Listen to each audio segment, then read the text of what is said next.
Step back in time and immerse yourself in the mysteries of ancient civilizations. While we've made remarkable strides in understanding our ancestors' world, some enigmas continue to defy explanation. Despite extensive research, these ancient riddles have scientists scratching their heads, unable to unravel the secrets they hold. Join us as we delve into the biggest enigmas that continue to confound and captivate researchers to this day. An old clay tablet written in cuneiform has a list of every single one of the kings of Sumer dating back to the 3rd millennium before the Common Era. This list is a real who's who of the powerful rulers of the ancient Sumerians. The fact that the Sumerian King List contains information about the reigns of so many ancient rulers is one of its most remarkable aspects. According to the tablet, the reigns of some monarchs spanned thousands of years, while the reigns of others spanned hundreds. Did the people who lived in ancient Sumer enjoy exceptionally long lifespans? Is this an indication of their divine nature? Or is it just a simple mistake in the calculations? It's hard to believe that there were that many mistakes made. The individuals responsible for maintaining the Sumerian Kings List took great precautions to ensure that the records they kept were as accurate as possible. A stone carver or group of stone carvers in ancient times in the Diquis Delta of Costa Rica carved hundreds of enormous stone spheres with such accuracy and artistry that the majority of the stone balls are virtually flawless spheres. Some of the best and most intriguing stone carvings in the Istmo-Columbia region are said to be found in the spheres, which have been attributed to the Diquis tribes, who have since become extinct. Granodiorite is a type of igneous rock that may be found in the surrounding area. This rock was used to carve the stone spheres. Some of the sculpted stones can weigh up to 16 tons and have a diameter of more than 2 meters.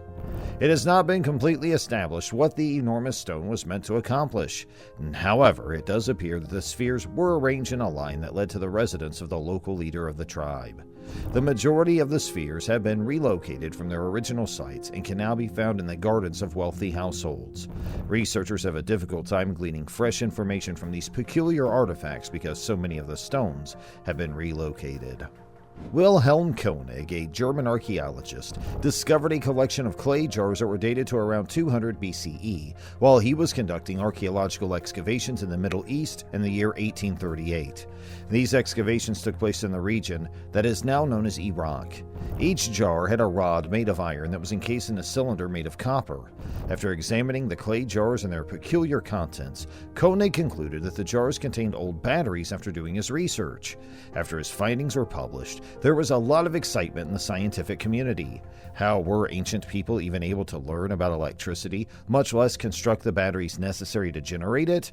To put the battery hypothesis to the test, a college instructor had her pupils create reproductions of the clay jars, iron rods, and copper coils used in the Baghdad batteries.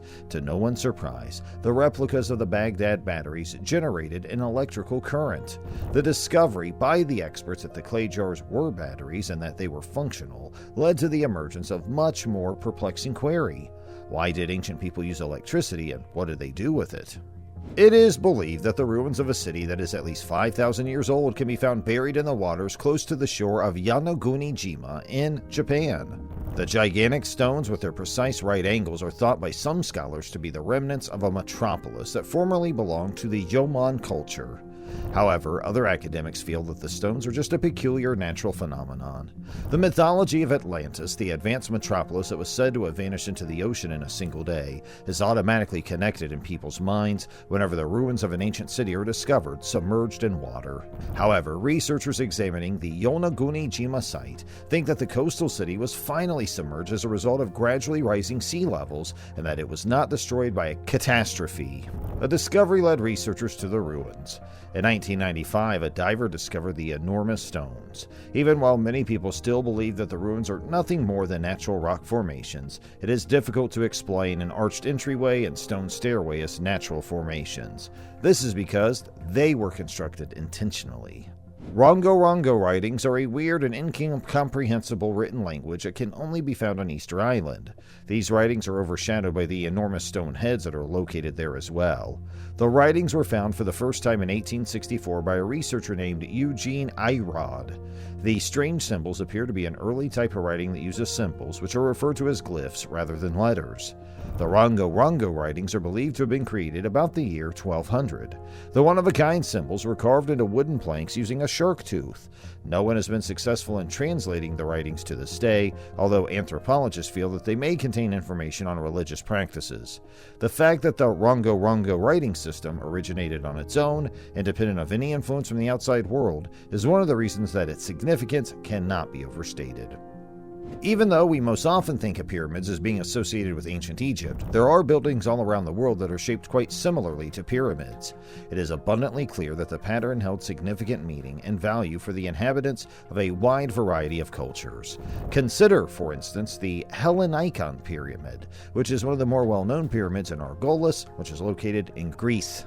There is a notation from the 2nd century AD that mentions that the Hellenikon Pyramid was a mass tomb for the troops who perished in the fight for control of Argos, but there is a remarkable lack of textual evidence that tells us when the Hellenikon Pyramid was created and why. However, archaeologists have not been able to find any evidence to support the hypothesis that the Hellenikon Pyramid was constructed in the form of a tomb.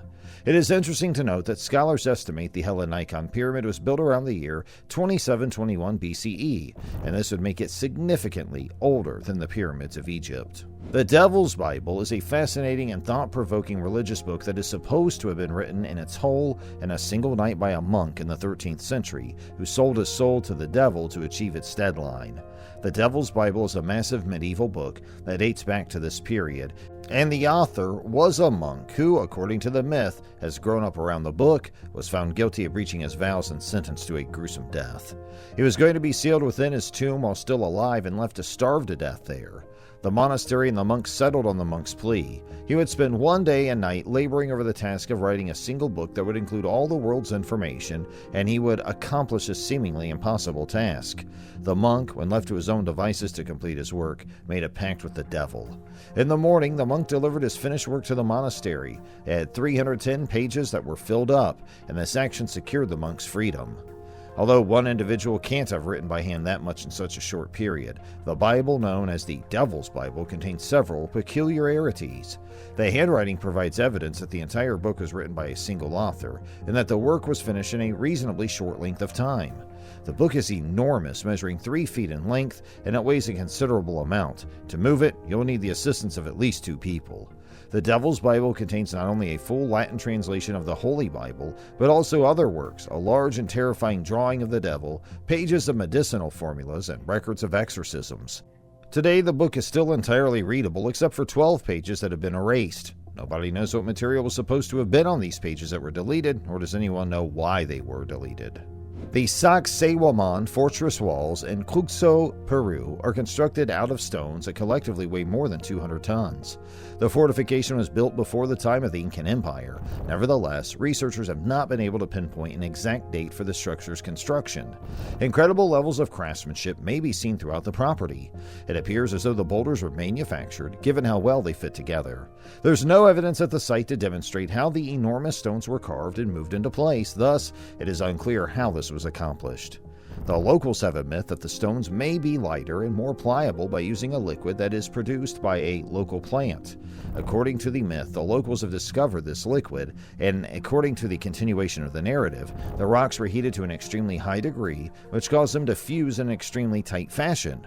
Archaeologists do not know how the edifice was built. Nevertheless, they have evidence that the location was used as a temple in the ancient past, and that a variety of events took place there. Walking across the parched desert plains of Nazca, which is located in the southern part of Peru, it would be difficult to spot anything out of the ordinary. However, if you take an airplane ride above the area, you'll witness something that defies logic and cannot be explained. Geoglyphs are the names given to the enormous figures and symbols that have been carved into the compacted earth.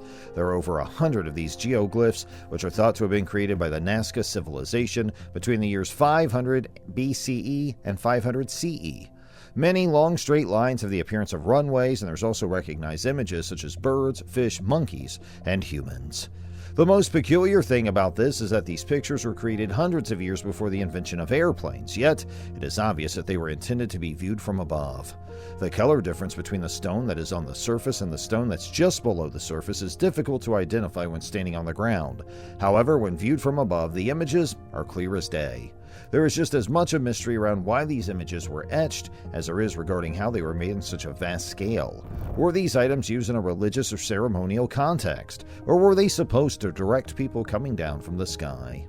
The majority of the puzzling landmarks on this list became such over several centuries. However, the Georgia Guidestones, commonly referred to as American Stonehenge, is one structure that was designed from the beginning to be a mystery. A man who went by the name of R.C. Christian was the one who gave the go-ahead in 1979 for the construction of the monument, which is made up of 4 monolithic slabs of granite that support a single capstone.